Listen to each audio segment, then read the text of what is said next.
Hey guys, it's Rachel. It is Thankful Thursday. It's come around really quick, hasn't it? And I'm here again this week. And this week we're looking at the topic of bravery and courage. And we're specifically looking at being brave and what that means, and how basically bravery and eating disorders go together so kind of vitally. But we don't often kind of talk about the courage and bravery and some of the things that make us feel brave and what we can do to give ourselves confidence. I was actually out today when I was walking. We've had a huge amount of snow here. And I was actually trying to film outside, but then my camera space kind of ran out, and I didn't want to really be chopping and changing. But I was kind of thinking about bravery, and it's kind of going to sound maybe a little bizarre to some people, but certainly when I was very depressed, some of the ways that I was very brave was by basically just putting on my walking boots. And you know, we have really bad snow here, wind, and it can be really cold, and I didn't have to walk far. I mean, I would walk for like quarter of an hour or something, and we live right in the hills, so it would kind of always sometimes feel like when I was walking up that hill and I had all the wind and I was wrapped up and it was hard, it was like a hard walk, you know.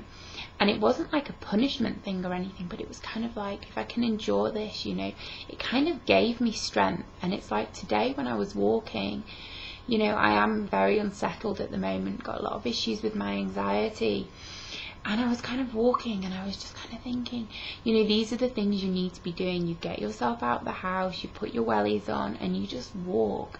And, you know, I take pictures, and that's something that's quite a big deal for me, and takes quite a lot of courage, because I think that it's very easy when we struggle to get very just wrapped up in that, really. And I know a lot of people who struggle with eating disorders struggle with kind of depression, and you know, I mean, I know there's variations on that, and it isn't solely depression and anxiety, but I know that those two things can quite often come together. And what can happen is that we do lose confidence, and we lose faith, and we lose hope, and I guess that's quite a big part of the depression that kind of coexists with an eating disorder. And so when we're recovering, I think it's just very important to kind of think about that metaphor of basically, you know, wrapping up, putting your like artillery on, you know, and facing the storm, and knowing that, you know, it's not going to last forever, because it isn't. You know, recovery is a journey, and it might be a lifelong journey, but the pain of recovery and the struggle of recovery doesn't last forever. I can't sit here and measure that for you. I can't say to you that, you know, in a year everything's going to be perfect. Everybody's journey is incredibly difficult. I've been, you know, in therapy for over 10 years, and my true recovery kind of, I know a lot of you know, started in 2004, and that was really when I kind of pulled my socks up and I was like, right, I'm going to do this. You know, I'm tired of living with anorexia, I'm tired of self-harming, I'm tired of being depressed, I'm just tired. I want to live, you know. And you know, like I said, for all of us on the channel here, and other people you know who have eating disorders, recovery is different for all of us, but I think there are some key elements, and one of those vitally important things is courage. And what I was actually thinking about was last week's topic, and how that takes bravery and courage to kind of say no to people, and certainly people with eating disorders, you know, to kind of say, well, actually, no, I'm going to say no to doing that because I don't particularly want to do that, and I'm not going to do that just to please people. And what I thought about is, I don't know how many of you have seen The Blind Side with Sandra Bullock. And there's a part in the film in which Michael is writing a paper, and he's doing it for school, and it's based on what I believe to be the charge of the Light Brigade. And he talks about courage, and I just really wanted to read this to you, okay? And you know, everybody's going to interpret it in a different way. And he says courage is a hard thing to figure. You can have courage based on a dumb idea or a mistake, but you're not supposed to question adults or your coach or your teacher because they make the rules. Maybe they know best, but maybe they don't. It all depends on who you are and where you come from. Didn't at least some of the 600 guys think about giving up and joining the other side? I mean, the valley of death, that's pretty salty stuff. That's why courage is tricky. Should you always do what others tell you to do? Sometimes you might not even know why you are doing something. I mean, any fool can have courage, but honour, that's the real reason you either do something or you don't. It's who you are, maybe who you want to be. If you die trying for something important, then you have both honour and courage, and that's pretty good. I think that is what the writer is saying, that you should hope for courage and try for honour, maybe even pray that the people telling you what to do have some too. That has kind of stuck in my mind ever since I kind of saw the movie.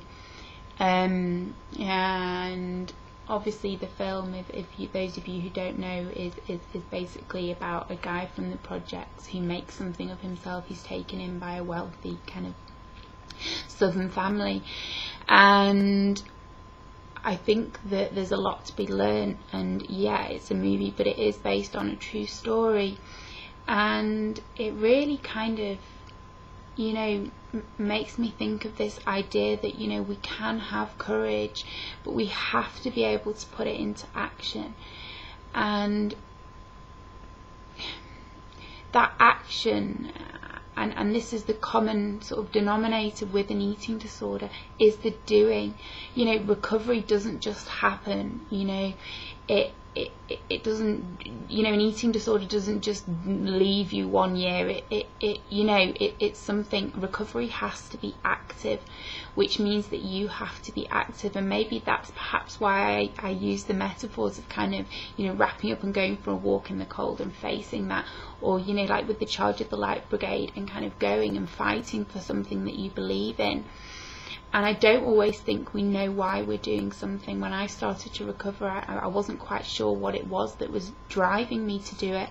Initially, it was to do with my family, my friends. I felt that they deserved more. I didn't quite know whether I deserved more.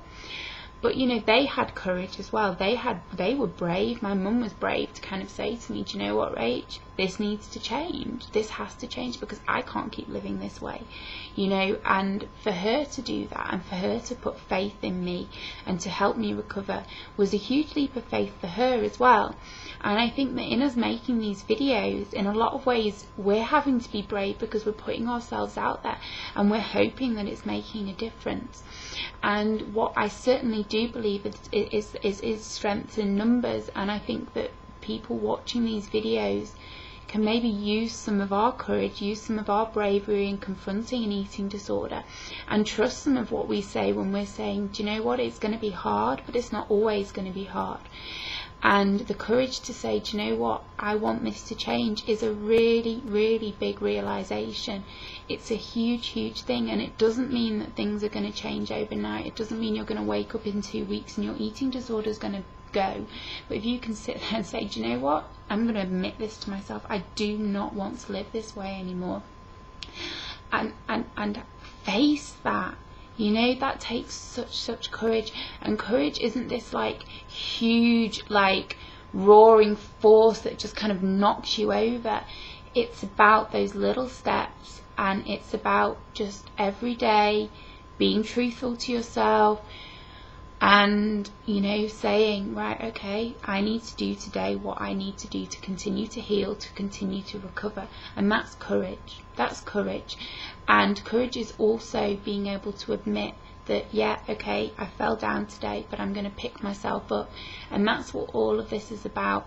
And courage breeds more courage. And the more you build, the more steps you take forward, the more confidence you're going to have in yourself, the more faith you're going to have in yourself. And that's really the key to recovery, is building that faith and building that hope. I hope I've made some sense, guys. I know we probably all have quite a different take on all of this.